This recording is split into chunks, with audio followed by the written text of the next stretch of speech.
Good afternoon, Mr. Mookerjee. It's afternoon. So, Mr. McIntosh. thank you, my lord. Mr. Mookerjee, you provided us with a single table. Yes, but Yes. I can just see from this printout that one of the columns Has lost two significant differences. one of the columns, the new overall, the comparator rate, has lost its initial, the digit, and only has the decimal place, or the digit after the decimal place. It should really say 5.5. Let's go through it slowly Sure. so we can do it. So, Sure. what I'm going to ask you to do is,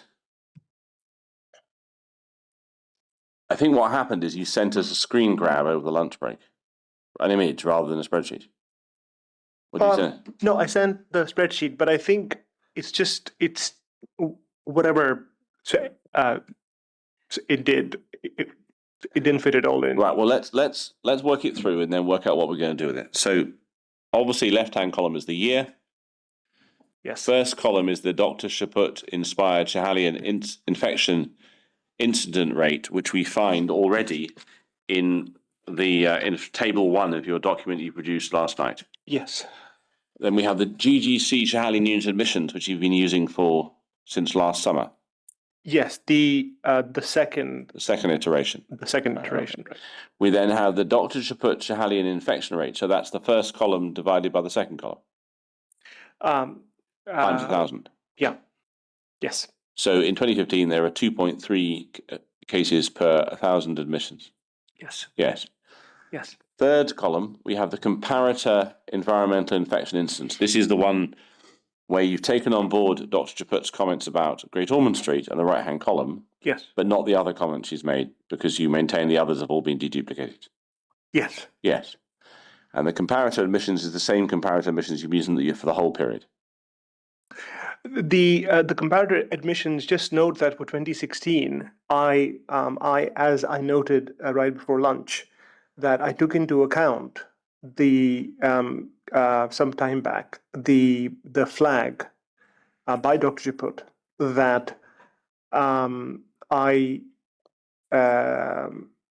incorrectly on one of the documents that she was referring to, I had included the entire year for 2016 for Leeds. Note that I hear that is the corrected version. So that contains 4 months admissions divided by a third of a year. Six months admissions, because Leeds had it from July to December. I think, but it's a partial year anyway. It's a partial year. And then you've got what claims to be the new overall comparator rate, except if we go back to the document you produced this morning,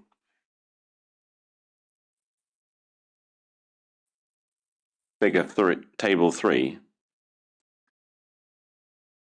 we have it expressed slightly differently as 5.53. Yes, these are 2 decimal places, and then I tried to fit it in by just putting in 1 decimal place. So if we go back to the document that you've got rid of a decimal place. Yes, because otherwise it wasn't fitting in. Right, but it does exist there in the spreadsheet that underlies this. Yes. Yes. Yes, and just to note that these rates aren't just a calculation of or the resulting of 58, divided by 10490. It is because you take into account each of the comparators. So if Gosh had 26, it would take that and then add that. No, so it takes account of all 4 comparators, right? Yeah. But the only difference between this document and the one we had this morning is this one only has 1 decimal place to the right of the full stop for the decimal point. Right. Yeah, I mean, just following this, I mean, for example, for 2015, what is represented on the new sheet as 0.5 should be 5.5. Yes, on the screen it's 5.5. Yeah, on the screen it's 5.5. Oh, it is on the... So, my lord, the paper copy has been printed out by the inquiry team, and we have compressed that row. My error. I thought we were looking at the previous, but I now see that we're So just to be Looking at clear, the new document. to add more My error. confusion, what's on the screen is what you gave us, Yes. and what's on the paper is also what you gave us. Yes. But when we printed out what's on the paper, we lost 2 decimal points out of this column. Yes. But when we printed out, when the screen was constructed, we lost 1 decimal point. Yes. But in the spreadsheet, all the decimal points are there. Yes. Right.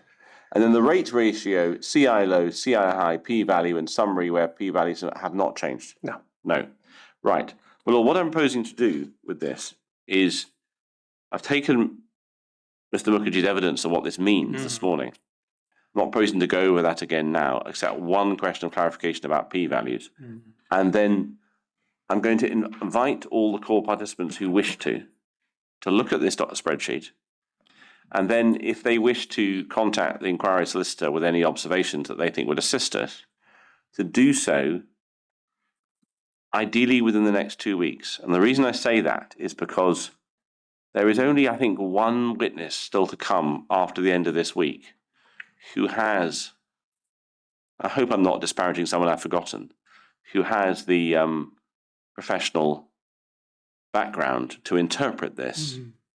And I think that witness is giving evidence in the second week of part 3. And so if anybody in a sense wants to come back and say, Mr. Mookerjee's made some terrible mistake, they should do so within the next 2 weeks, because that will enable us to find out how to present that to you, do that, put it in front of that witness, and then see where that takes us, if anywhere. Yes, I understand that. The only question I want to do is take that off the screen and just go back to the document from this morning, table 3. Trying to understand what the best question to ask about p-values and here is. Now I'm going to give you some, I'll tell you a concept that I think might be relevant. To what extent are you trying to find out if there is the existence or absence of a relationship between the Schehallien infection rate and the overall comparator infection rate by this process? Yes. So I think that is very well put.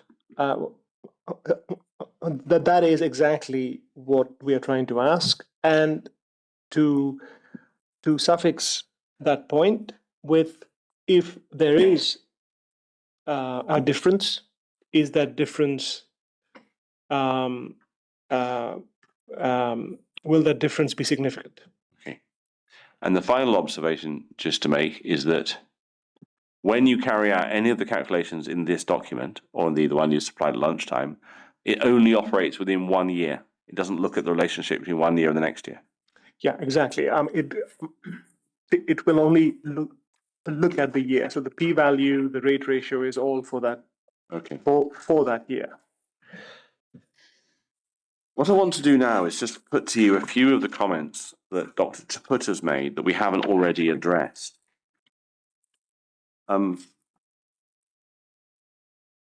How would you respond to the suggestion that it shouldn't actually be necessary for Dr. Chaput to have to carry out this check? It should have been obvious in the form you originally supplied it to the inquiry. I'm not sure.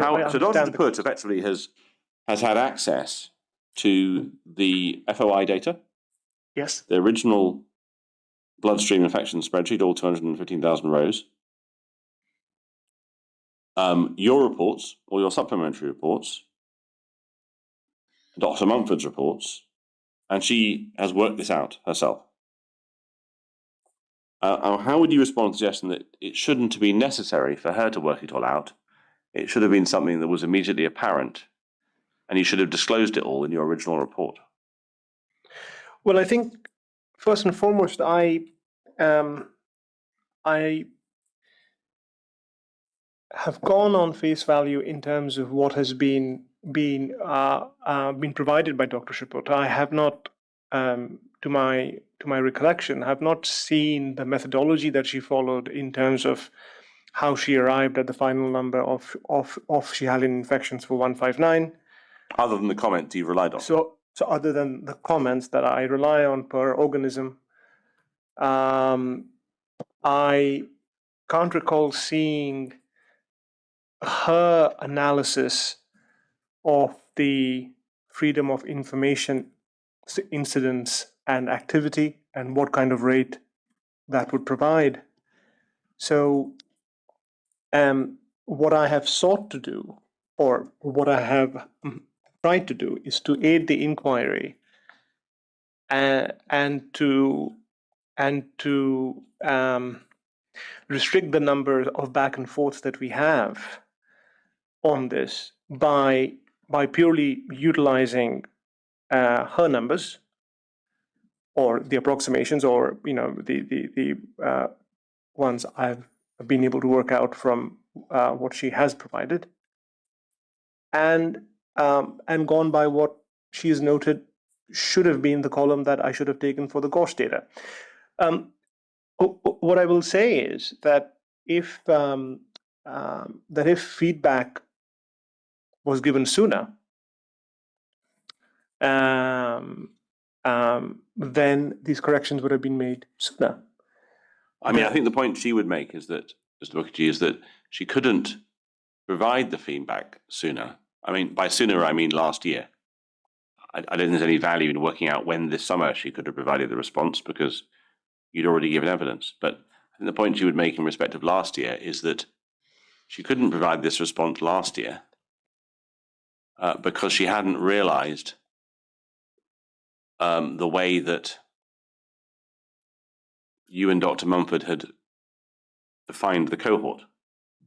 And therefore, the chain of her reasoning starts with her question of Dr. Mumford about what's in the cohort of infections. And then from that reason, Dr. Mumford's response causes her to check your numbers, and then the whole thing unravels. Now, how do you respond to the suggestion that what you should have done is contained extracts from the FOI response data as much more detail in your original report, so that if this issue could then have been spotted last year? How do you respond to that? So I take that on. So I understand the criticism, and I accept it. That in retrospect, and I think what we have come to see in this inquiry, that more data is better. In the field of epidemiology, it is you as an epidemiologist, I am very used to being asked for the final analysis. It's not very often that the nitty-gritty about the back end is requested. So I guess, have learned or have been reminded, or I think we have all evolved in the kind of data we want to look at. If that when you say we have all, who do you mean by we have all? As in, so I look at the evolution of the workings from the HAD report, whereby one of the many criticisms of the original report was that the workings were not provided, that the admissions, for example, the bed days, the tables that the rates were based on, or the graphs were based on, were not provided explicitly. And the criticism of that paper was swift. And then there's been a change in the manner in which the HAD authors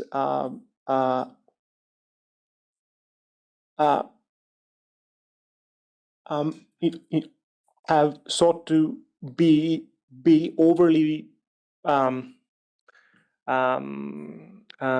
so transparent about the back end data, so that everyone can work it out.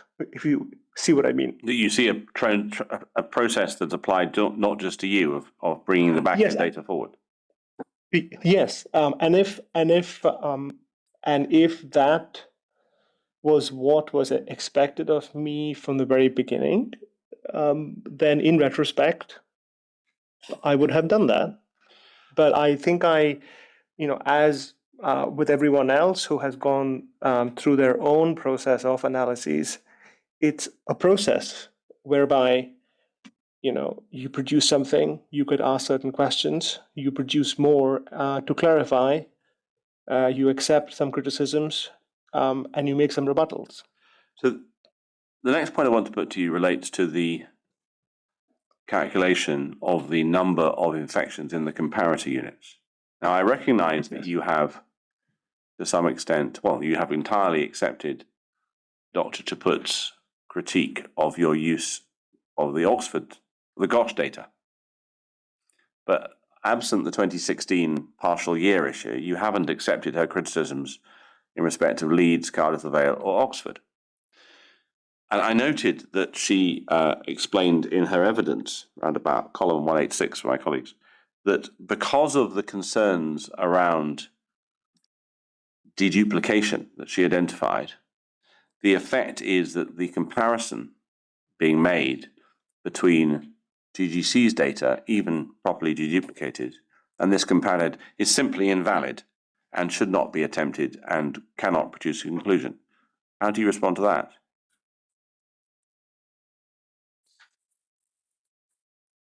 Well, I think it's there's a lot of assumptions in that statement. So in that, it assumes that Leeds, Oxford, and Cardiff and Vale have not deduplicated their data. Now, I don't agree with that. So, to my mind, and so I go back to the graph where we were looking at the trends for each of these hospitals and the rate of infection. That what we at the end of the day need to be looking at are the trends in infection and the differences in trends, and whether that clinically makes sense. Because the epidemiology can't exist in a vacuum to what we understand, not hypothetically, but to have actually have happened. There were concerns regarding unusual peaks in infections, and the epidemiology in terms of the trends in infections, regardless of the different ways in which the different authors, the HPS authors, by Dr. Kennedy, by myself, in a few different ways, from a few different lenses, from a few different sides, have gone about to look at the data. Remind everyone that we've used admissions, we've used bed days, we've looked at all of Schiehallion, my numbers. We've even now looked at the numbers inspired by Dr. Chaput. And of course, we also, the inquiry heard last week from two of the authors from HAD. So in particular, and we will come to the GAM analysis. They all show the same thing. Now, this is one of those very rare situations in epidemiology where we have curated the rate of infection for 2015 to 2022 in every single imaginable way possible. We have changed the definitions. We've had change of definitions. We have had change of numbers in terms of one larger than the other, one encapsulating the other, one broader than the other. We have even changed the activity, and they all seem to show the same thing. The caveat is they show the same thing in different degrees, but they all show the same thing. How do you respond to the suggestion that because your opinions and the numbers you've used to support those opinions have changed and evolved over the past 18 months in the way they have, that you simply can't be relied upon because you're inaccurate? Well, I think I would respond by saying that inaccuracy is a facet of analysis that you will find very hard to exclude, especially when you're dealing with such big sets of data.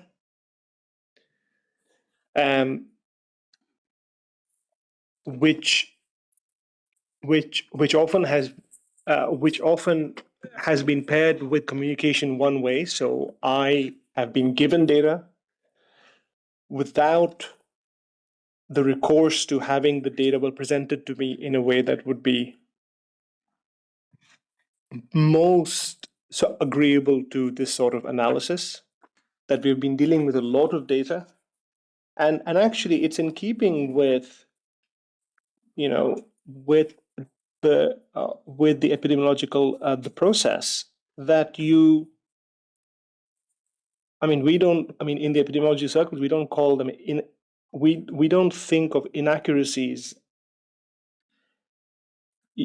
as anything more than we need to identify them. And then the question is, has it made a humongous difference to the output? And if you chart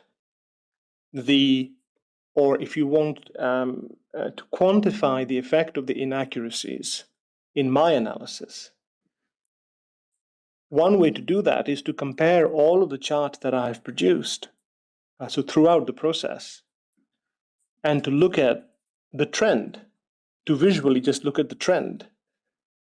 And what it says is that the trend remains so consistent in the infections at the Schiehallion, and that regardless of what you say about the freedom of information requests and how the hospitals responded, it is the best we could do. Well, could I have been more perfect about it? Yes. Could we have better data? Sure. I mean, we always sort of aim to do so, but this is what we had, and I can't see anyone else who has gone through the trouble of so getting FOIs responded to from 4 large hospitals. And to remind everyone, we sent it to to about 11 or 12 hospitals to get enough to be able to do this analysis. So not saying it's perfect, but it is more than I think most people have attempted. Okay, thank you, Mr. Mookerjee. What I want to do now is to move to the work you did at my request with Dr. John Wright about 3 weeks ago. But we'll start with the HAD report. So I wonder if we can go to volume bundle 44, volume 1,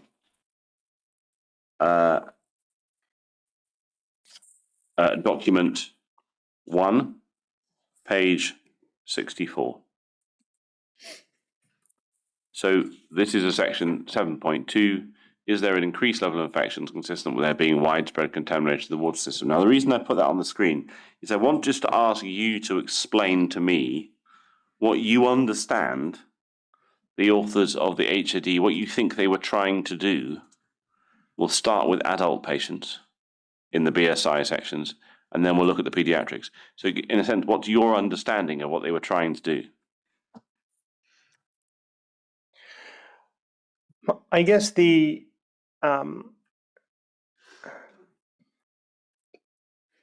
way that I see the HAD report in the way that it was put together, and therefore we'll extrapolate backwards from that to understand what the HAD authors were trying to do, is they went about looking at the rates of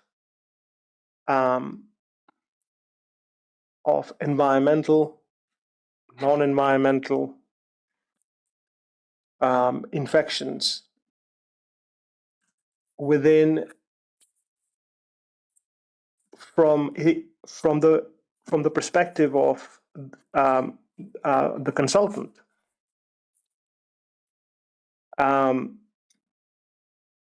at York Hill and the RHC for adults and for children. So what way does that differ from the approach that you took for the children? Because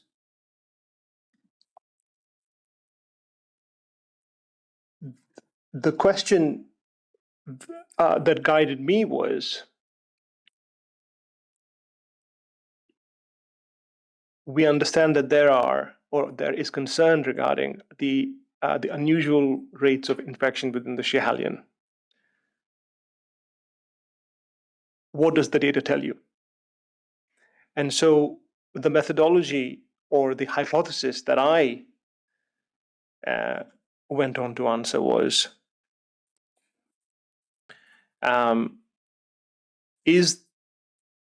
what does the data will tell me about the rates of infection so at the Schiehallion unit? And I had to then to define what I mean by the Schiehallion unit, and alongside with Dr. Mumford and with Ms. Dempster, we defined it as the physical spaces of 2A, 2B, 4B, and 6A. And therefore, to understand what the rate of infection in the Schiehallion unit is, we would do that by understanding what is the rate of infection in 2A, 2B, 4B, and 6A for the period 2015 to 2022. And if you look at the HAD report analysis for pediatrics, is that what they did, or they did a different approach? They took the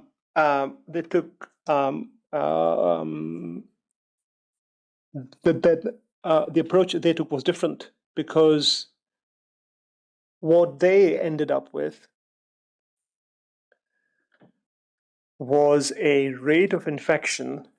Oh, I wrote this down because it doesn't sort of flow off the tongue, does it? Is they went about calculating a rate of infection in the pediatric hematology oncology patient population aligned to a consultant. Another witness has described it as the rate for the patients of the hematology and oncology consultants. Is that roughly what it's saying? I would agree with that.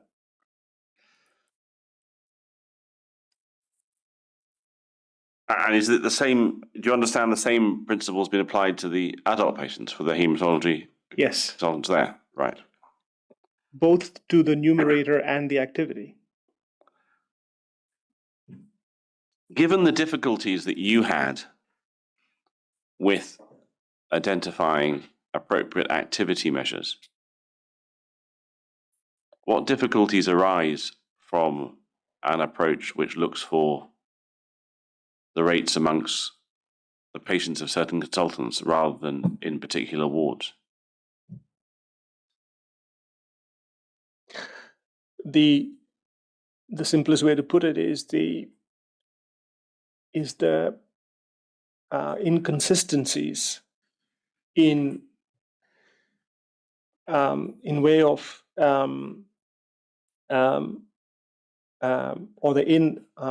or the inaccuracies in terms of where these patients are and who these patients are in terms of their specialty. Or so in that, so I asked the question that are these consultant infection rates, are they indicative of the Schiehallion, pediatric hematology and oncology infection rate?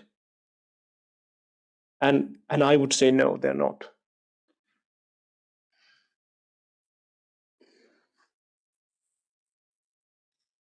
A moment ago, you sought to use the GAM models of the HAD rates as one of the lists of things that confirm the same trends as your analysis and others you've listed them. Does any difference between what they've tried to do in HAD and what, say, you or Dr. Kennedy or HPS have tried to do prevent them being used in the same sort of collective comparison exercise? No, I think within the broader context of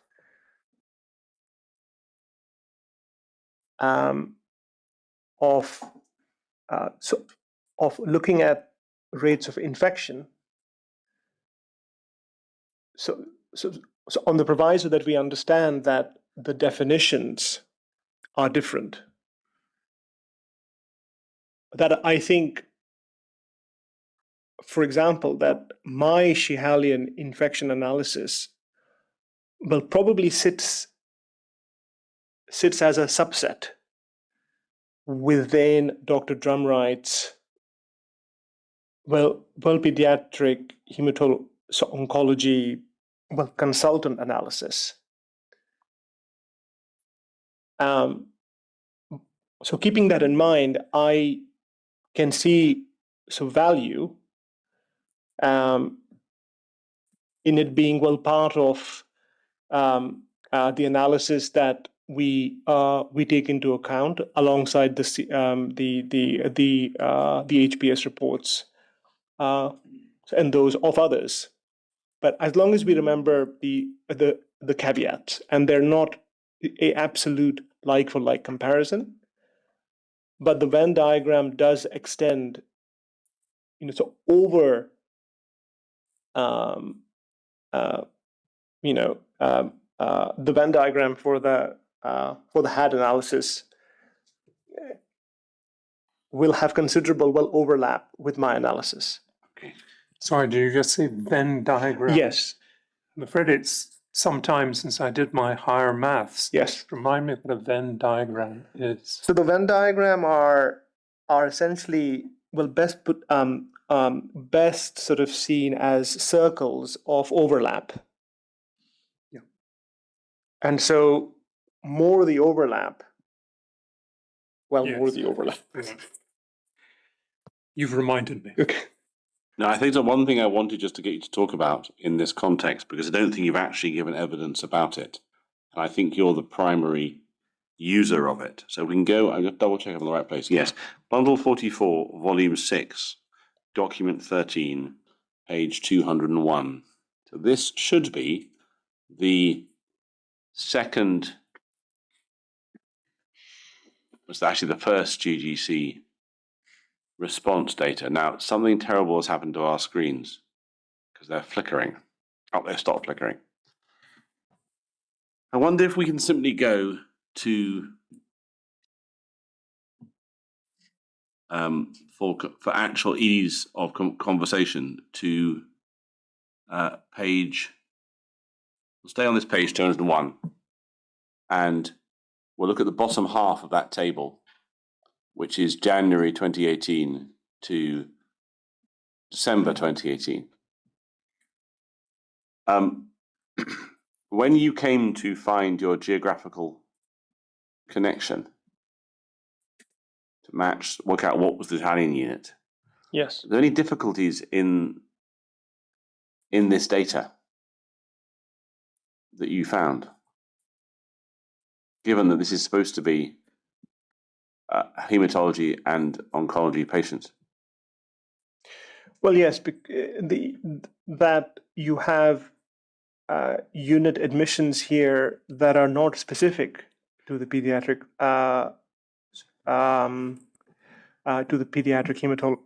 oncology cohort. I mean, does it matter? And the reason I I put this to you is if you look on the right-hand side, if we just look at 2018, because we know there's lots of movement in 2018, bottom right-hand corner of the whole spreadsheet, there is 1186 as a total number of admissions who stayed overnight. This is Yes. the first set you got. And if we just look along that bottom row, we see some big numbers. RHC Ward 2B, 575. RHC Ward 2A, 178. So they're what you'd expect. They are the Schiehallion unit. Yes, we understood the Schiehallion unit to be the physical spaces 2A, 2B. And then if we go to the far left-hand side, column 4, we have QEH 6ACH inpatients and the QEH 6ADCH day unit. Again, that's what we understand to be after the decant. Yes. So what do you make of this? Firstly, what do you make of them? And second, do they matter? What do you make of the 23 cases in RHC area 1B day surgery? That's the sixth column.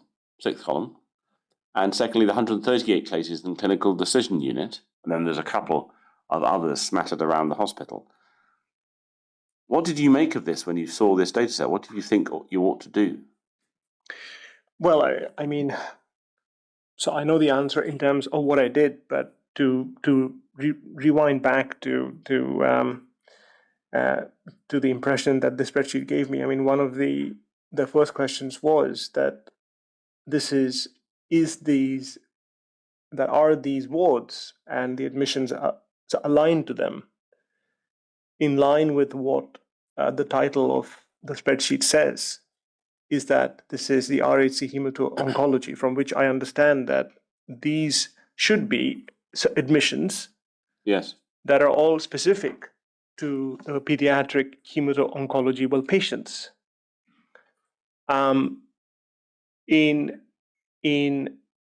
conversations with people who understood about the movement of patients and about how each of these ward areas were used, it dawned on me that there are a lot of ward areas here that are not specific to the pediatric hemato-oncology patient cohort. And so one had to go with the what was evident.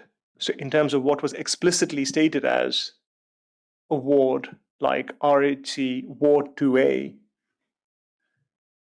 and only take the admissions within that column. Now, saying that, the other issue that you would see being repeated within the spreadsheet is that the same ward name occurs in more than one column. And that was a separate set of back and forths with colleagues, with Dr. Mumford and with counsel to understand, first of all, why have I been presented with a spreadsheet with these wards when the explicit ask is for hemato-oncology pediatric patient admissions. Could it simply be that you, and potentially others, have had a slightly sort of simplistic understanding of patient placement in the RHC when actually it's just more complicated than you imagined? Yes, having worked within the NHS for quite a few years now, I understand so completely and concur that patient admissions are a lot more haphazard than we think. But there was but I was not presented with the patient pathways, in that I couldn't look at where each pediatric hemato-oncology patient was for the duration of their stay. Okay, before we move on to the conclusion, one more thing I want to show you. So we had some evidence from Ms. Cairns about occupied bed day data provided by NSS to GGC by NSS in 2019, and occupied bed day data provided to the HAD authors. I'm not going to revisit that with you, but there was a discussion of that it might be available on the Public Health Scotland website. And I think you made an attempt to access this information. Yes. And so if I can show you Bundle 21, Volume 1, Document 1, page 60. And this appears to be you're describing how you're trying to get bed day data from the online system. Yes. Firstly, had you used this public health system before? No, I hadn't used it prior to me doing that piece of work. And ultimately, the point you, I think, made in this document that it wasn't possible to pull the data that you wanted. No, I think what I say here, and I just have to remind myself of it, is that the Public Health Scotland does provide you with admission data, with the data for bed days activity, but it only does that within the subset of certain the specialty codes. Right. But you can access it. Okay. But this is the website that you tried to access it from. Yes. Okay. I want to take that off the screen, please. I want to go back to the HAD report, 44, volume 1, page 115, and effectively set up what I asked you to do with Dr. Drumright by just providing some context. So if we can go to figure 21, which is on page 117, and this is described as bloodstream infections attributable to organs with no environmental relevance at York and Queen Elizabeth, with a fitted line showing change over time. So when you saw these fitted lines, what did you understand these to be? I understood these fitted lines to be the trend lines that are fitted to the data points. The yellow, the dotted one being the trend line, which was fitted for the entire set of data from 2005 month 1 to 2015 month 1, and then the dotted line is the linear line which has been fitted for the period from 2016 to 2022. Now, there's a similar trend lines over the page 118. In figure 22, did the authors at this stage provide you with any information, the reader, with any information about the level of significance or the of quality of the fit between the trend and the line? No. But Dr. Drumright ultimately did provide that information. Yes, ultimately, yes. We have got there. Yeah, but finally, yes. Now, this is an opportunity to, I think we'll do it when we get to the calculations. What I want to do is go to the response document, which is Bundle 44, Volume 5. I'm not going to take you over areas of Dr. Drumright's evidence in detail. I'm just going to go to specific points towards the end. Sure. If we go to page 50 of this, I think, good luck. Yes. So when did you first see this response document and figure 2F.3?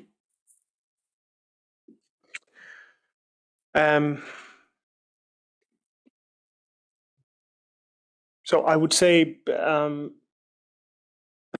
I wouldn't be wrong, I hope, if I say in the last month and a half. Right.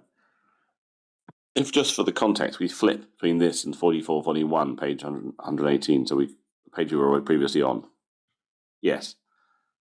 Dr. Drumright tells us that effectively it's the same data. There are some adjustments. Do you have any opinion on whether the way it's presented in volume 5, if we can go back to that, is of more assistance to the inquiry? Well, and I have benefited from the discussion that I had with Dr. Drumright since. And I think the conversation, and of course the fact that figure 2F3 it gives a lot more detail alongside other paragraphs, 2F12. So yes, in answer to your question, yes. I mean, and if I may, it does so because I agree with Dr. Drumright that that the generalized additive models we know as GAM models, which has been used by Dr. Drumright in these the subsequent analysis, do well to help understand. Now I'll use her word, so wiggliness in the data. When you say do well, what do you mean? In that the model takes account of all the data points, or it takes into account the data points to the extent it can. So it tries to make sense of it, and it acknowledges, because there are more outputs here than in figure 19 or 22. There we just see one line, which is essentially hardwired to the trend. So whereas here so it gives you a more nuanced approach, acknowledging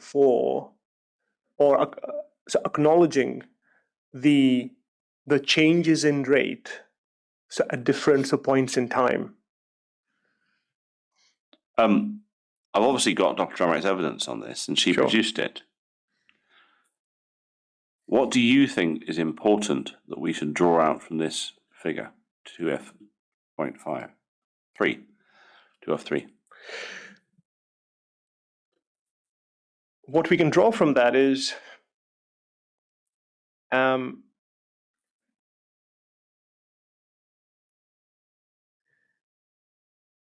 I'm just looking at the information that has been provided by Dr. Drumright right below. But what we see is that the linear smooth curve in red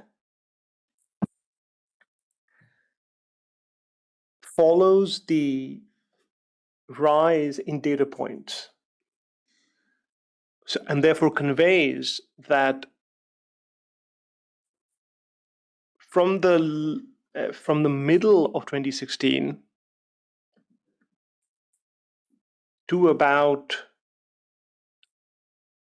the end of 2019, or maybe the middle of 2019, that there is an increase in the rate of infection, one that is not captured by the linear blue line. One of the issues I asked Dr. Drumright about, she had observed, I think it's in the text below, if we zoom in on 2014, 2016, so we zoom in top half of the page, please. There we are. She discusses in the text the dip in the red line starting in early 14, which of course we know to be more than a year before the hospital moves. And I asked her whether she could assist us as to whether that dip is a real artifact of the rates going on at the time, or a artifact of the GAM model attempting to get down to the point when there are an awful lot of zeros in late 15 and early 16. I don't think she was able to reach a conclusion. I showed her various HPS reports that have York Hill data. Do you have a view about where we fall on that side of the line, or is it, as she says, it's difficult to tell what's actually going on?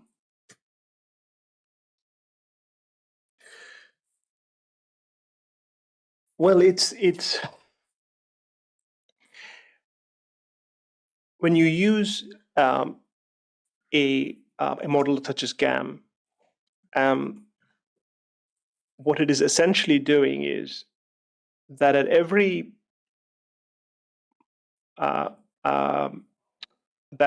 point that it wants to lay down the red line, it is accounting for what came before.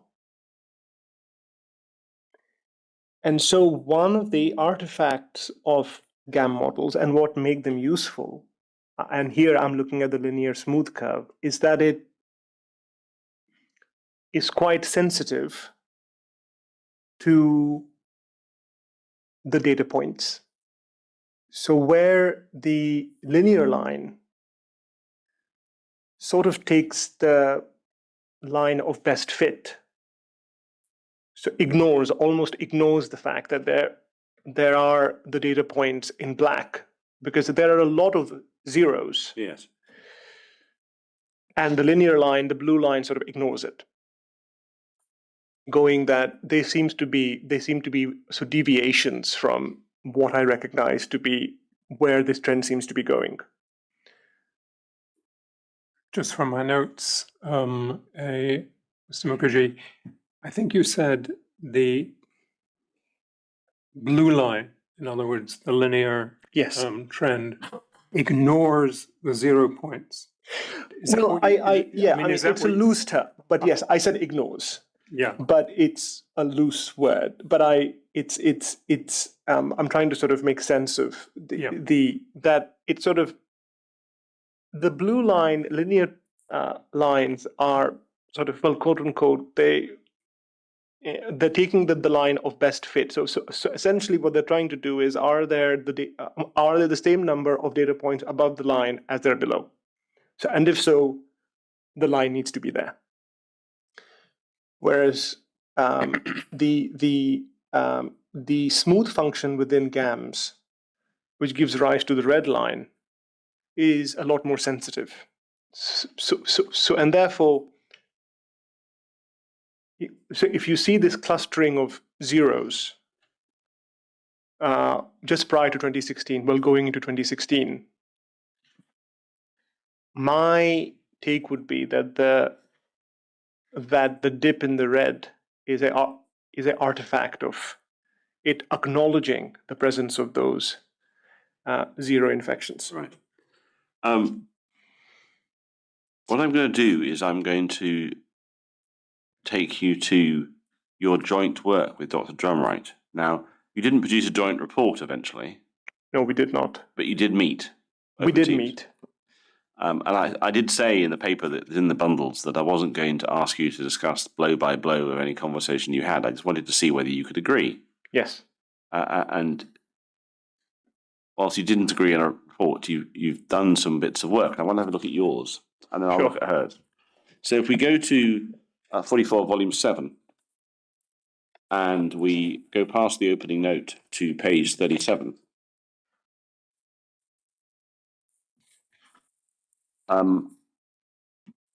So you produced this document, I think slightly before Dr. John Wright produced hers, or was it around about the same time? Around about the same time. I think we were both on leave, and then we both came back at different times, and Right. we did one within a few days of each other or a week of each other. I'm going to pass over the Aspergillus questions because I'm going to come to that later. Sure. So I wonder if we can go to page 43. Where I think at 2.7 you start asking questions about BSI bacteremia rates. Now, did you effectively choose to use her rates rather than yours? So or did I tell you to? I can't now remember. No. I to avoid or with the time restrictions, and the fact that we had a couple of days to be able to do this between leave,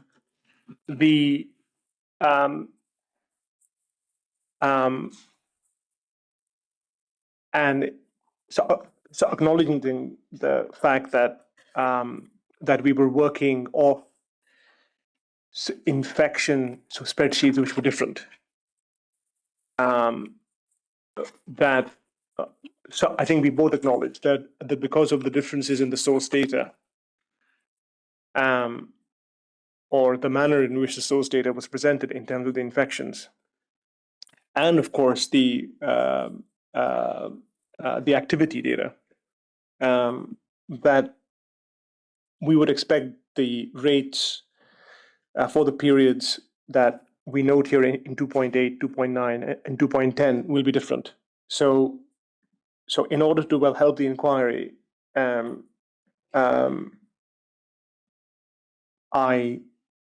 agreed to take on the rates of infection calculated by Dr. Drumright.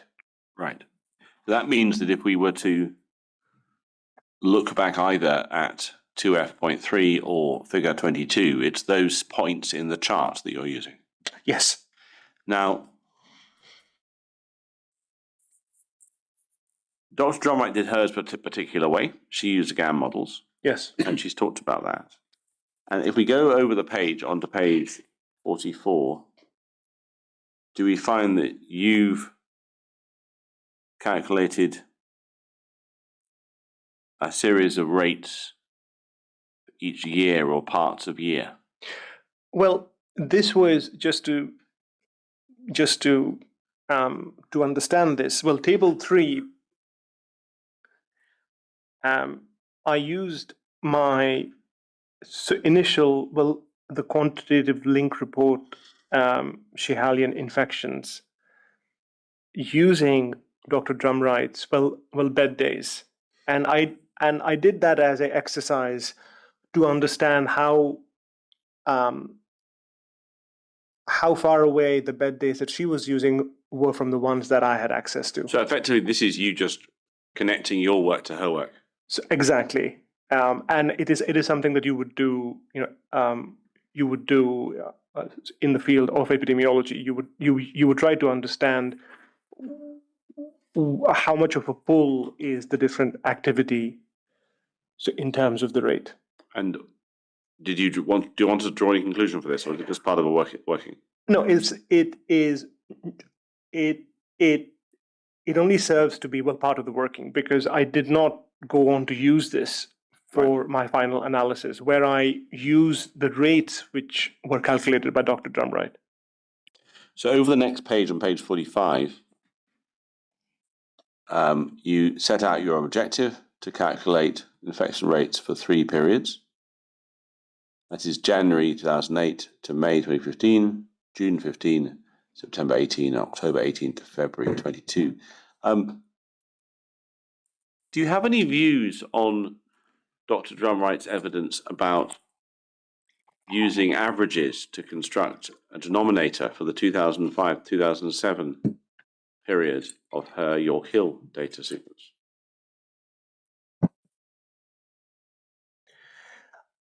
I think it's really problematic. So extrapolating bed days backwards. I would draw the line at filling in some seemingly lower than normal or higher than normal so bed days with a average, but I would not. So you do the thing they did with the adult hematology rates in the HCD report, where they were concerned about some low rates, so they put an average in instead. You would do that? I would do that, but I would follow that up with making sure that I adjusted the unusually high, the high ones too, because you can't apply it one way and not the other. So I think that's the sad part about it, the epidemiology. You have to do it both ways. But I would not, based on a understanding, and that too retrospectively. I mean, at the point when the 2008, 9, 10 rates were being looked at, we are already in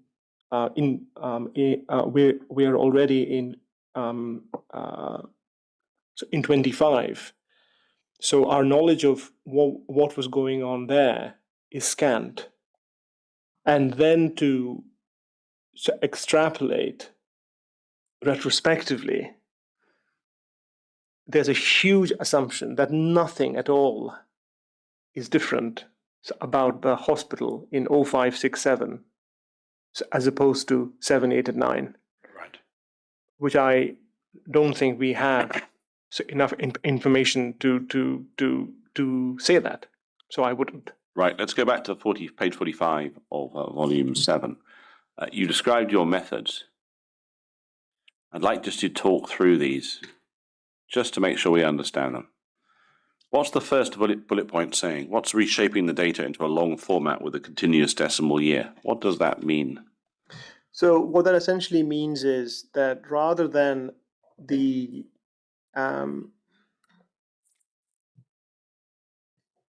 then there being a column that is for every month of the year, and a row for every year. So, and therefore every cell is then a year and a month. That what the package allows you to do on R is to essentially go make everything that is Jan of 2015 as 2015.1. Right. So that you can lay it out in a long format, and it essentially says what it says on the tin. It's just a way of laying out. Doesn't change the numbers. No, yeah, no change of numbers. It just makes it easier to analyze. So you then divided the period with clear time boundaries. Yes. Now, Dr. Drumright had some concerns about the length of some of the periods that I asked you to calculate. Did you have any concerns, or have any positives or negatives on that? Well, because I work within the clinical setting in infection control, I'm very used to so adding in boundaries that are based on clinical on the clinical need to do so, and we understand these three periods to be these three periods because we understand that the clinical context was not the same within these three periods, and therefore these three periods so allow themselves from the clinical perspective to be looked at in three separate sets. Because if I understand Dr. Drumright correctly, her position was something in the broad area of, by doing it this way, you're imposing your own biases. Don't use that word, but you're imposing your own perspective onto the data when you should allow the data to tell you where the change points are. How would you agree with that, or would you disagree? I would furnish that with the caveat is that while that might be a good thing to do, that we're working here with that when the clinical information allows us to make the distinctions that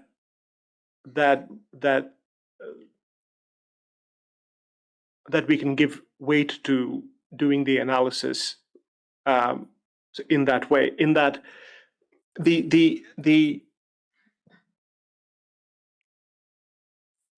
there's a time and place to be completely removed from the analysis, in that let the package do its bit.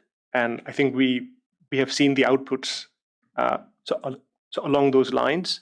But there's also a place and time to go, we understand that these time points are clinically significant.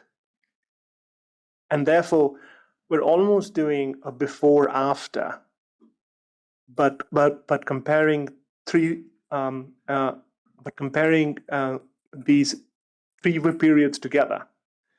Now you can do that. Now you can do that by doing as we start to do here, by a priori looking at the data sets in three separate chunks, or of course, as we can come to later, we can allow the R package to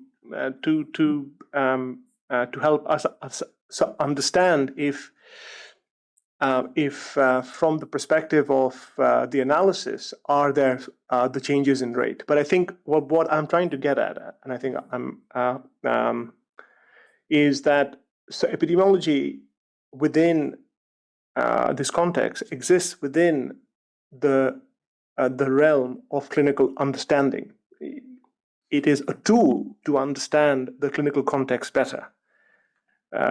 This is, in my mind, not just the data. These are patients, these are admissions, these are movements, these are infections. So even though I am an epidemiologist,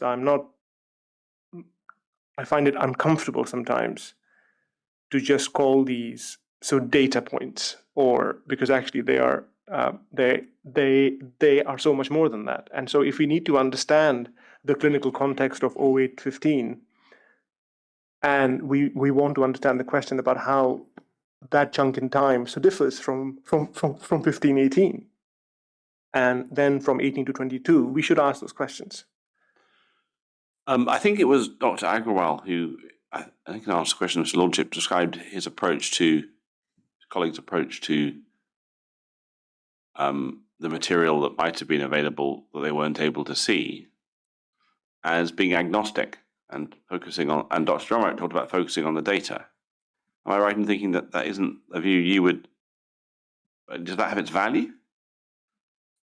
The way they've done it, if I understand it correctly, we've only heard from 2 out of 3, which is to look at the data and see what it finds. Whereas, are you taking a different position and saying, accept the fact there's a clinical picture and look at that? I mean, surely we can't not acknowledge the fact that we are here speaking about, a hospital, hospitals. We are talking about, patients in infections, admissions, where morbidity, mortality. So I don't think we can divorce, or we can't extract out the clinical the need to not have a clinical hat on when we look at these things. Right. But saying that, there is a time and place, and I agree that you can run the data in a vacuum. Slightly well crude way of saying, without acknowledging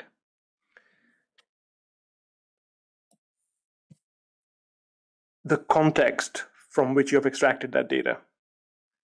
And that has its place, but surely that's all it is. It's that it'll give you a face value, or there'll be a face value to that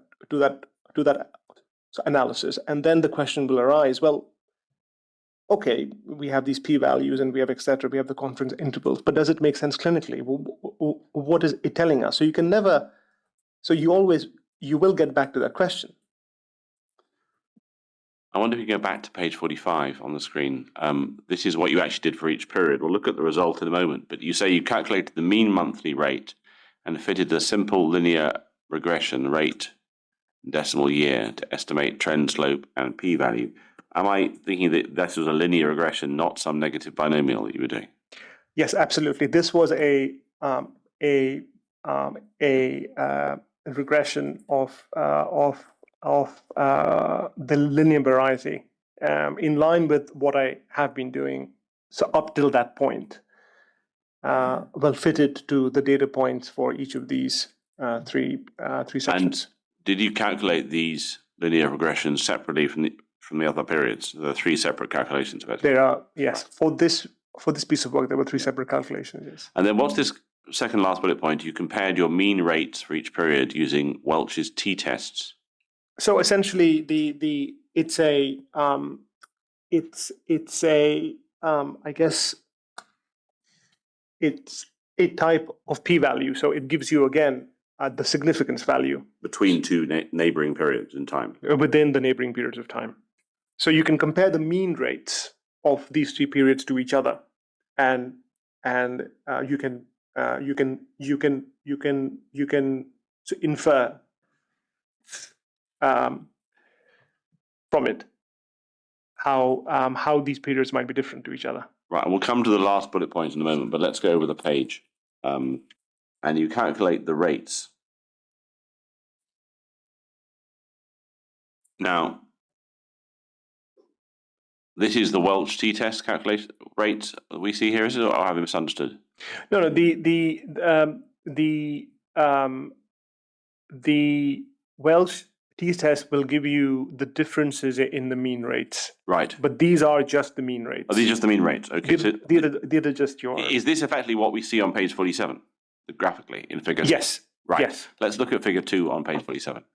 So are these the three separate linear regressions you've just described carrying out? Yes. Now,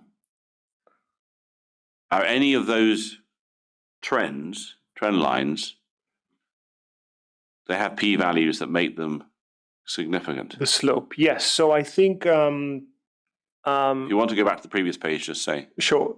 So the trend for the period June 2015 to September 18 was significant because the p-value for the slope, which essentially tells you how steep or how not so steep the slope is, it is less than 0.05. So it would point to the fact that there was a significant slope upwards here, because from 2015 to 2018, and then this test. Just almost really from my education, the trend figures, what unit is being represented by, for example, minus 0.27? So that's giving you the slope. I think I understood that. I'm just Yes. wondered if there is a unit of slope, or I don't. it may be sufficient to understand. Yeah, that at it's a this unit point, of but it's slope. but when you sort of. Is it the heading trend per year? Sure, but it is also a value that you can fit into an equation. For example, if you do an equation like y is equal to mx plus c, one of those values is a slope value. But we don't have to get into that. But essentially, it's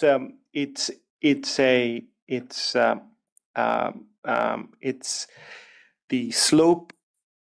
Well, gives you the relationship between the outcome variable, which is the infection rate here, and the independent variable, which is the year. So what it tells you is and here is where the limitations of the linear model are.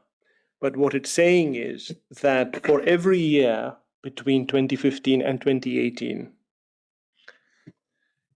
the rate goes up by a value of 3.15, because it assumes that the rate increases by that magnitude for every single year, Linearly across the period. So exactly, and those we can come to. Just to connect that to the one of the limitations of the linear model. So the scale is in fact 3.5 infections per 1,000 occupied bed days for the up, and the minus 0.27. I wouldn't put it into those terms. Okay, right. I won't. No. I mean, it just gives you the because what the line essentially is trying to do is trying to give you a value for what links the current infection rate for a year and what it will look like next year. So assuming that for all subsequent years from that point, rate of infections will rise by a value of 3.15. Now, Have I understood correctly that you're saying that this trend line, for we go to page 47, for 15 to 18 is particular steepness and is statistically significant fit at that steepness? Yes. And therefore, and the green line, the second period, has a particular steepness down, but not as steep, and is a little bit less, but still significant. Still fit. significant. Now, how do you respond to Dr. Drumwright's observation that use of linear regressions in this context is a little problematic because linear regressions find it hard to take count of all the zeros, and it might have been better, as she did, to use a GAM fit line for these periods. So the only thing I would add to that, or how I would amend that statement if I was repeating it myself, would be GAMs are a lot better at adjusting for the dispersion. That is, you can see, I mean, if you just focus on the points, you will see a lot of points sort of they seem to coalesce. So, and then you'll see these outsiders. Yeah. You'll also see that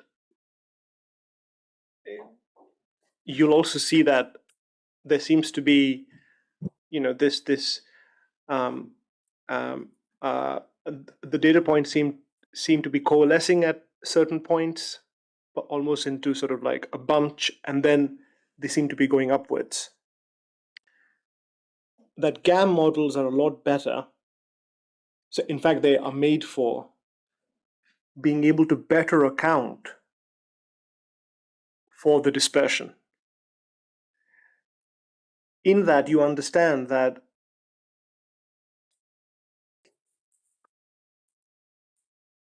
to put it in simple terms, the way in which linear models seem to be going about it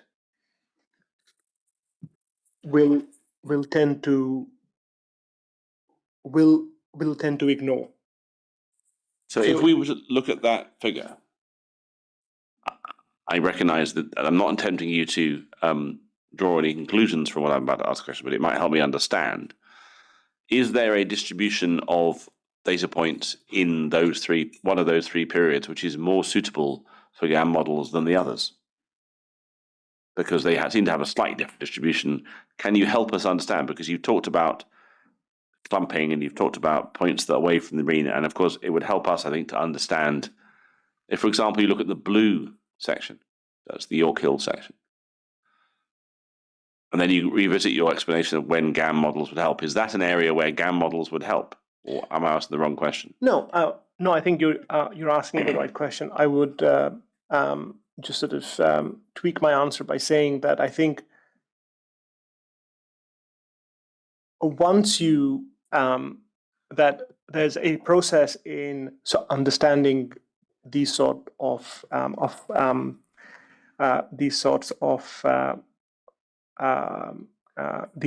rates, whereby you go about to fit the trend line. So essentially, you can put a point across each of the lines to look at how the points go up and down every single month, and you'll find a very up and down a trend line, which might not suit you because it'll be too wiggly. And then through a succession of analysis, you then come down to understanding what model might. So I think both myself and Dr. Drumwright at the same point, or we agree now, or I agree with her that GAM models would be suited to look at these infections in the PSI dataset. Yeah, so because what you're dealing with here is that there's not an overabundance of zero incidence months. I mean, we have 0 incidence months, but they don't make up the majority of the infections. And that's when you would worry about using them. So, for example, with the aspergillus. But what we are trying to take account of is the dispersion. So in that we just have these points, and we need something to be a lot more sensitive to the peaks and troughs, which I agree with that GAMs are much better suited for. Well, let's go and look at Dr. Drumwright's attempts. So we're at page 57 of the same bundle. Now I'm going to walk through these and then ask you a question. So this is figure 2.4. This is the GAM model for the York Hill period that we asked to calculate. And Dr. Drumwright decided that linear at the pit line, neither of them is significant. In the sense it doesn't, the trend doesn't, slight decrease in trend doesn't quite reach statistical significance. If we go over the page, what did you take that she was saying with this chart, which is 2.5 on page 58? Yes, so figure 5, isn't this not? I'm just trying to wonder whether this is figure 5. Well, the index, the label is actually on the next page, the top of the page. So you're back to 58. Well, so at least, well, I was trying to marry it up with the point 2.4.2 with this figure, but I don't think they might not relate to one another. But saying that, just sort of looking at that figure, I think the take home, the message from this figure is that is to take into account the linear smooth red line. Right. Because it does a lot better job at acknowledging that late, so 2016, slight hike in the predicted rate. And what it essentially says is that there is a increasing, or that there is I think this red line in her figure was statistically significant. Can we go on to page 60, where she combined the whole RHC period into a single chart, 2.7? Yeah. And she suggested that the red line, linear plus smooth, is statistically significant. Yes, and this comes back to, and I concur with her point, that GAM models, one of the requirements of GAM models is that you have to throw as much information you have at them. So they best represent reality, so to speak, when they have more data. And this was her point about power and yes, exactly. Because to be able to say something sensible so about what the trend in infections are, and to account for the dip, the peaks and the troughs, that doing it over a longer period of time helps. And so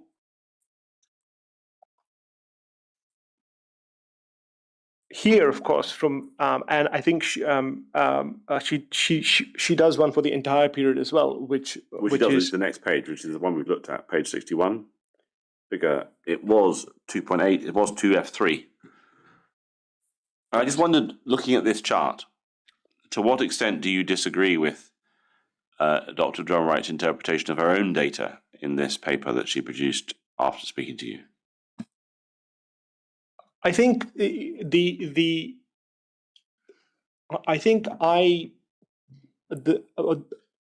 take home message from this graph figure, so 2.8 originally is figure 2.f.3. Our takes on it are the same, in that the the linear smooth line indicates, well, quite clearly that there was an increased risk of infection, or there was an increased rate of infection. So arising, so looking at the slope from early 2016, so until it sort of meets the blue line. Well, I would think sometime before, because of the overlap of confidence intervals. So say at the middle of 2019, that there is a definite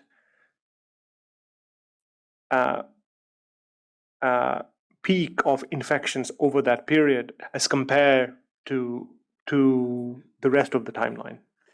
And before I ask you about how you might analyze this, to what extent do you see any? Well, you've actually already answered that, so I won't take up time with that. Dr. Drumright discussed the concept of what she called a counterfactual. Yes. So I had put to her, or rather she had been instructed to consider the possible, what might be seen in the data from widespread contamination of the water system or inadequate ventilation system. And so I asked her if she'd mind using the word scenarios to describe them, and she didn't, and we put them to one side. And then we talked about counterfactuals. And I think from memory, she identified issues about line safety, which to some degree related to rooms, single rooms, and nursing resources. Potential issue around antibiotic prescribing, an issue around laboratory contamination, and an issue around management communication at many different levels. Now, I think to be fair to her, she accepts she didn't have a lot of evidence on some of these things. And I appreciate that you're not a microbiologist. And you remember, if you nod, the poor person in the transcript can't write it down. So yes, I agree. So I'm not going to ask you to give an opinion on the extent to which any of these particular scenarios might be microbiologically sensible or what their mechanisms might be. But I wonder if you can help us understand what you understand a counterfactual is and how to use it as part of the thought processes of thinking about how a peak like this can be explained. So what is a counterfactual in your mind? So a counterfactual in my mind, in epidemiological terms, would be akin to the word confounder. So essentially,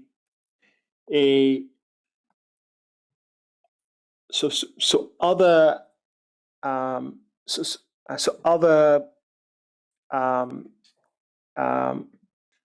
factors that might be working or that might be linked to the outcome variable, which is the infection rate. And confounders are something that we have to deal with in epidemiology all the time. And so I'll answer the question in this manner, or you may not have asked this question exactly, but so I'll finish my thought process. Is one of the ways in which we,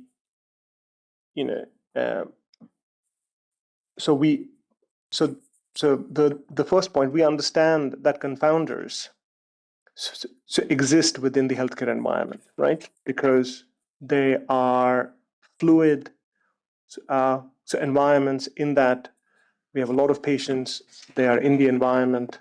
We have a lot of other factors. We have antimicrobial, the prescribing. We have the availability of side rooms. We have staff workload.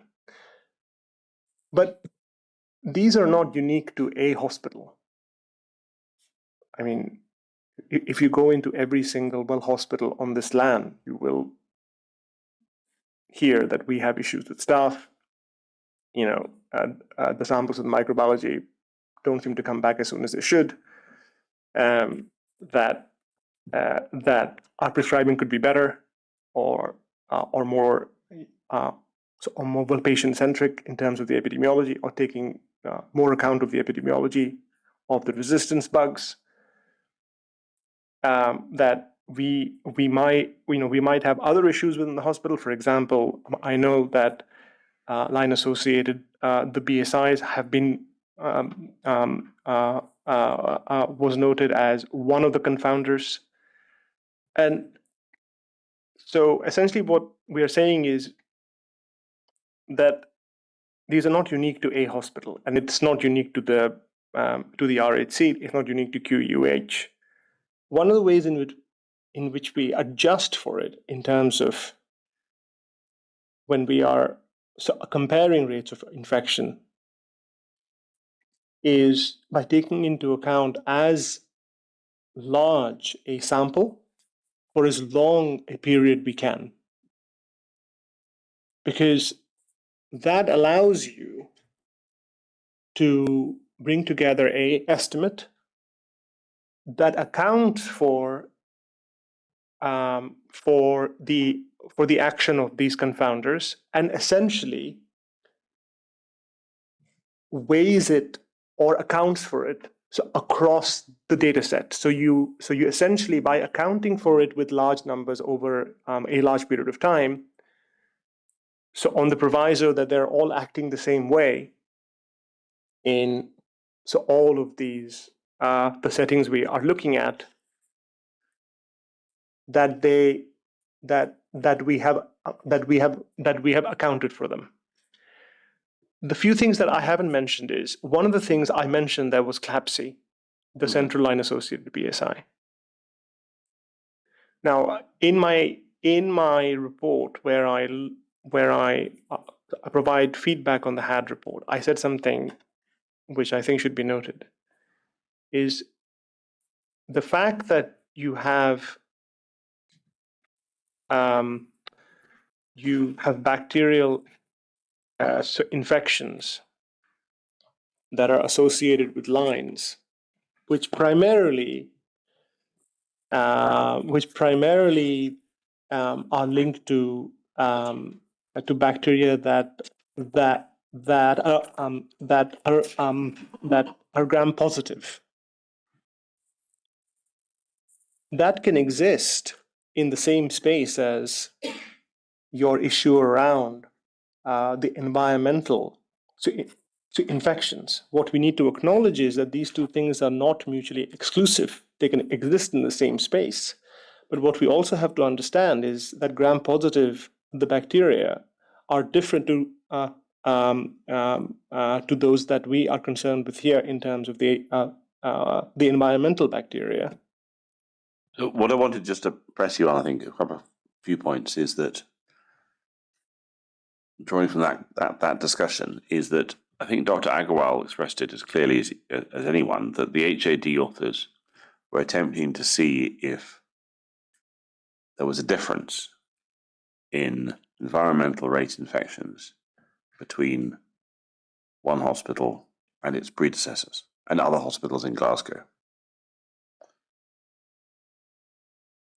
I put to him, I wonder what you think about this, the value of using the period before any intervention to address either water issues or ventilation issues, or even CLABSI issues, and comparing it with the period after that intervention to see if the intervention made a difference. Does that have any value to us to understanding charts like this one on page 61? Yes, because you have to go with the hypothesis that we understand that the environmental BSIs, which are gram negative and fungal infections,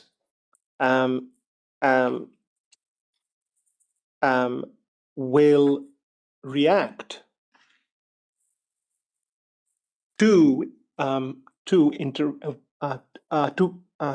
interventions such as what was done on the water system. And so with that hypothesis we know that these sort of that we understand from evidence that remedial actions were taken with regards to the water. We know that these environmental bugs reside in the water. So if we do something about the water, what happens to the infection incidence in these Right. environmental bugs. So I think it's very well plausible and and widely well understood epidemiological tool where you do this before after study almost. Now, again, I'm going to ask you some questions, which I think some of them you might say, I can't do this. I'm not a microbiologist. So, I mean, I'm conscious of that and ask Sure. you to say that if appropriate. If we look at the signal seen in the HAD data of a peak around early 2018, or we look at the signal seen in your work, peak in 1718, or we look at Dr. Kennedy with a peak in 17, peaks in 1718, it doesn't matter which one we're doing. To what extent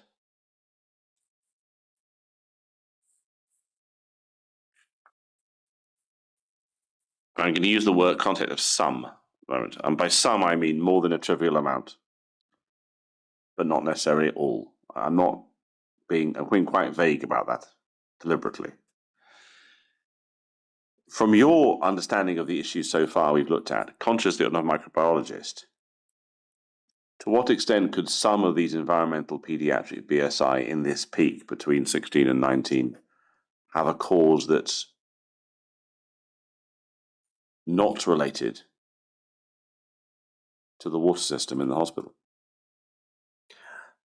I think I would concur that it is likely that some of the environmental infections are not associated with the water. And the reason I ask that question is because, and this is where you might say, no, I can't do this anymore.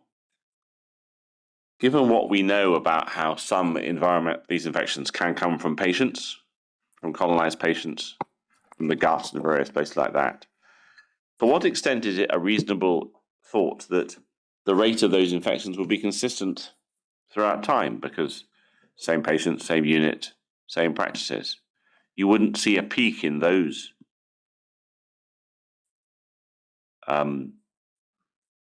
patients, infections that come from the patients. They remain consistent. It'd be the ones from the environment, or from line safety, or from bad management, or from lack of a transitory issue would cause the rest. Is that something that we should look into? So I think I hope you wouldn't mind me making this point in relation to the last point, where I should have note that as we, the assumption that some of the environmental infections might have a source other than water. We would understand this to be the case for all the comparator units as well. They have also, well over this period of time, as is evident, have had environmental infections. Some of them, I'm sure, would not have a source that is water. And yet,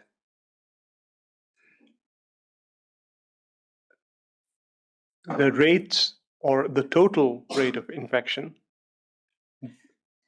environmental bacteria and fungi led at the Schiehallion, is higher for 2017-18. And I say those 2 years in particular because there's a huge amount of overlap and evidence between the analysis undertaken by the HPS, by Dr. Kennedy, in the latest the analysis by Dr. Dunright, and in the myriad of things that I have done. Because if you assume that something is happening at one hospital, you have to assume the same is happening elsewhere. What I'll say is on the second point, that the existence of polymicrobial or the extent of polymicrobial sample positives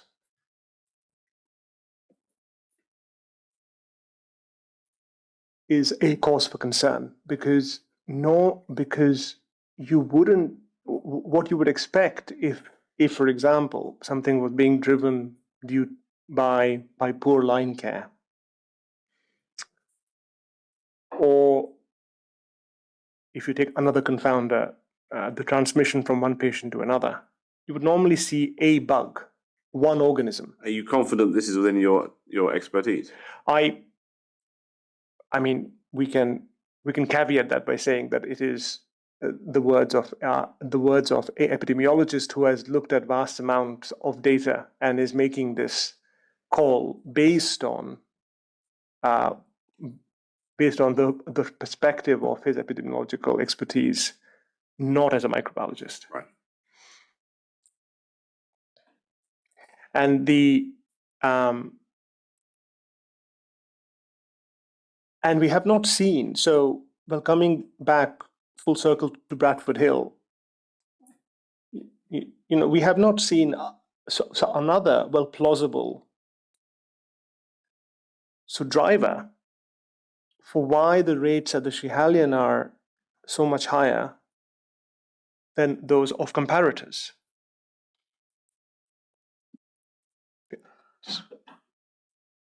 What I wanted to do now, Mr. Mookerjee, was to look briefly at Aspergillus. Sure. Now, it may be we can take this relatively quickly, because you weren't originally instructed by the inquiry to review Aspergillus infections, were you? No, I wasn't. Was there a reason for that, as far as you understood it? Not particularly. I wasn't privy to the reasons. But ultimately, you were asked by me to calculate using, well, firstly, Dr. Agarwal constructed a data set. Yes. And I take it you're not in a position to criticize his methodology for constructing that data set. No. You and Dr. Mumford then used it to construct an incident rate. Yes. And you did it on an annual basis. Yes. But you and Dr. Mumford added 6 cases to the case list for the final year, if I understand yes. right. Yeah. For 22. 22. Yes. Do you understand why we might have gone back to Dr. Agarwal's original set to remain consistent with his concept? So again, I think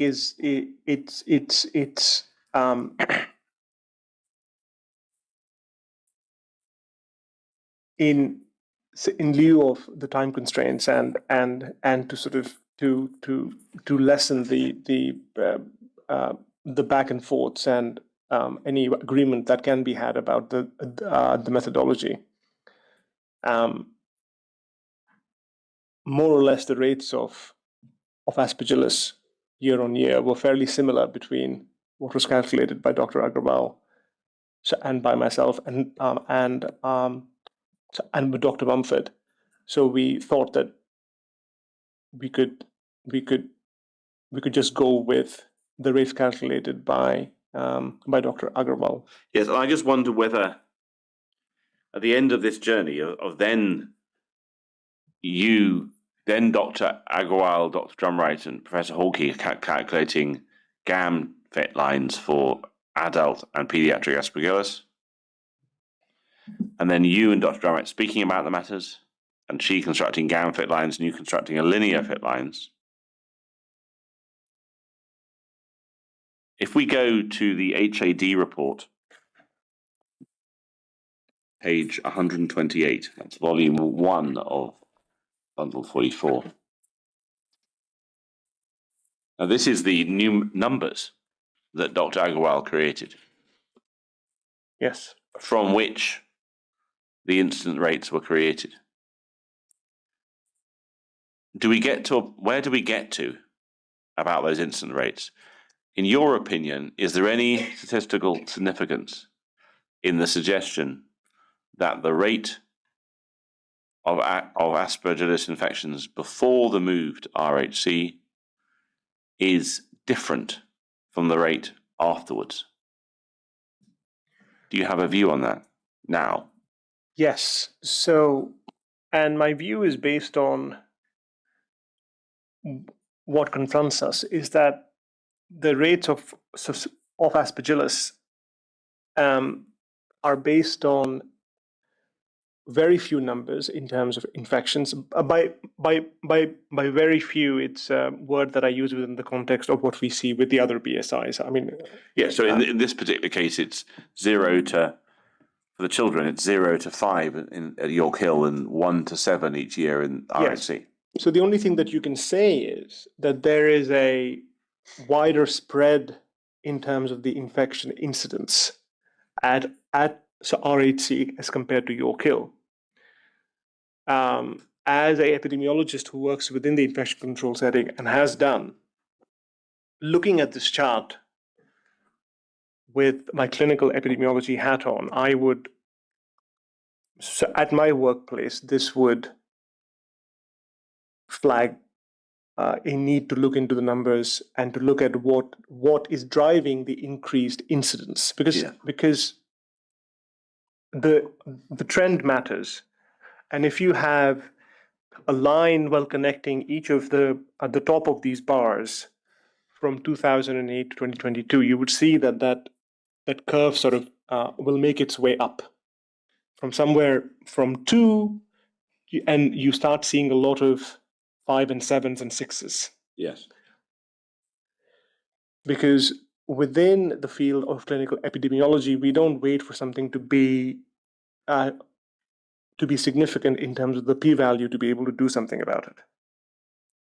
You have to be quite reactive to the problems that are happening, and even in retrospect, this would definitely flag as a cause for clinical concern. Not everything has to be backed up by p-values. Now, saying that, since we are on the subject of what models that we have used so far can tell us about how different the rates of Aspergillus are between York Hill and RHC.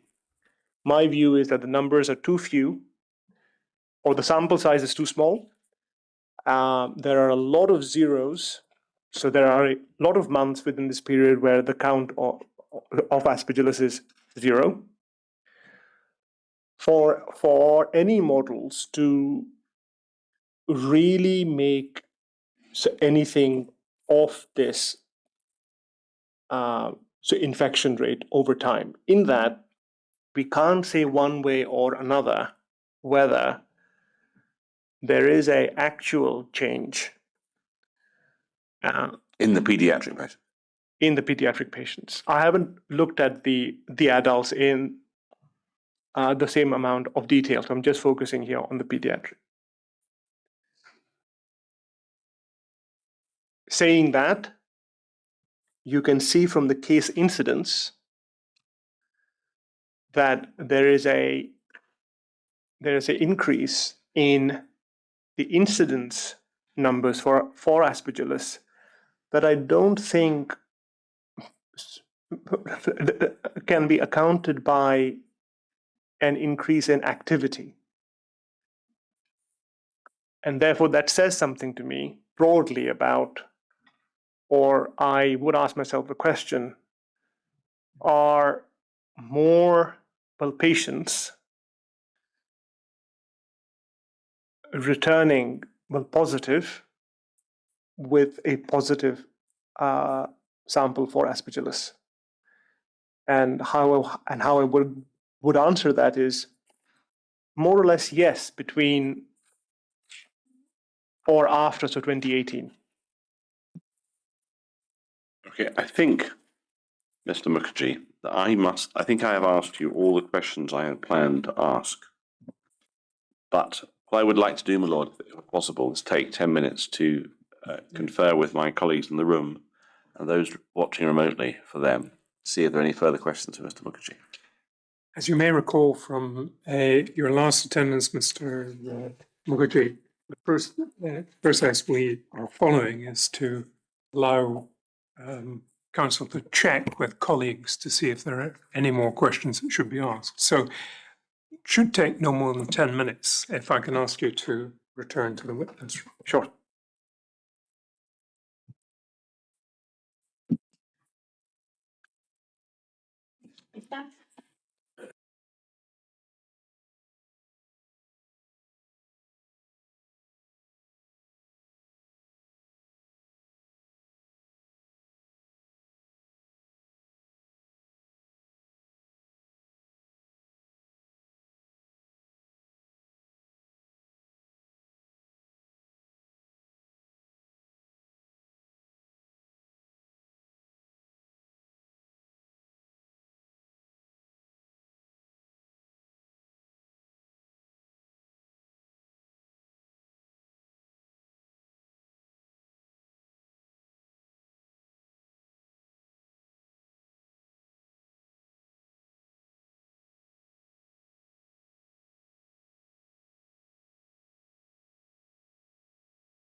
Mr. McIntosh. Yes, well, I have one question.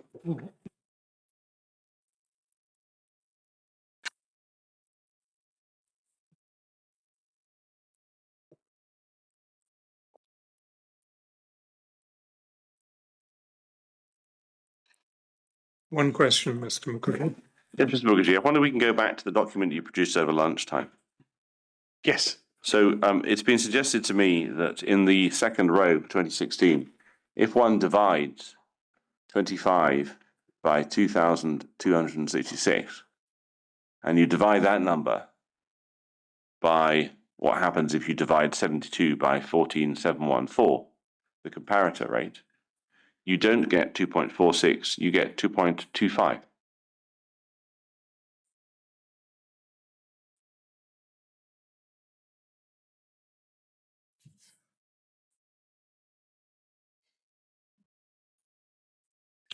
So just to point out that when you do this calculation, it's not like as if I'm dividing 72 by 147,714.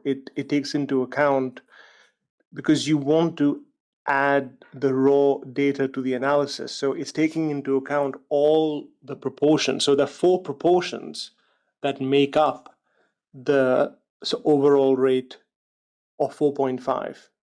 Do you see what I mean? So you're saying it's not as simple as that. It's not as simple as, I mean, these are given for, and was one of the reasons why I didn't include it in these terms. Is because if you look at GGC, there's one set, there's one proportion, so to speak. It is 25 divided by 2266 because there's no other data. There's one unit. Yes. But this 72, for example, is made up of 4 separate numerators, and 147,714 is made up of 4 separate activity figures. And those are all taken separately. So if you can just imagine. So they have a weighting effect in some degree. Well, they will not exactly be equal to 4.5. And so the rate ratio is not just a difference between 11.03 and 4.5. Okay. Then in respect to 2022, the rate ratio shouldn't be 0.65, it should be 0.64. Yeah, again, it's a facet of, it's not 89 divided by 18,665. It's each of those 4 numerators, and each of those. I think what we're going to do, Mr. Mookerjee, is we've asked core participants who wish to express a view about this particular aspect of evidence. Yes. And particularly the statistical significance of the rates in 16 and 17, 18, to do so in my email to the Secretary of the Inquiry in the next couple of weeks. We'll then work out what to do with that, and we will pick that up for the particular person gives evidence in, I think, week 2 of part 3. But, my Lord, with that, I have no further questions for this witness. Right. Ms. Mookerjee, you're now free to go, but you go with my thanks for your attendance today, your previous attendance, and the considerable amount of work that has involved. But so, thank you, but you're free to go. Thank you, Mr. Mookerjee. Thank you.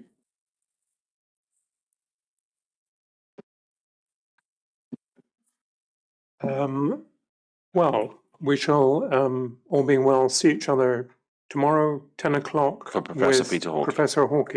Yes. Thank you, my Lord. Right.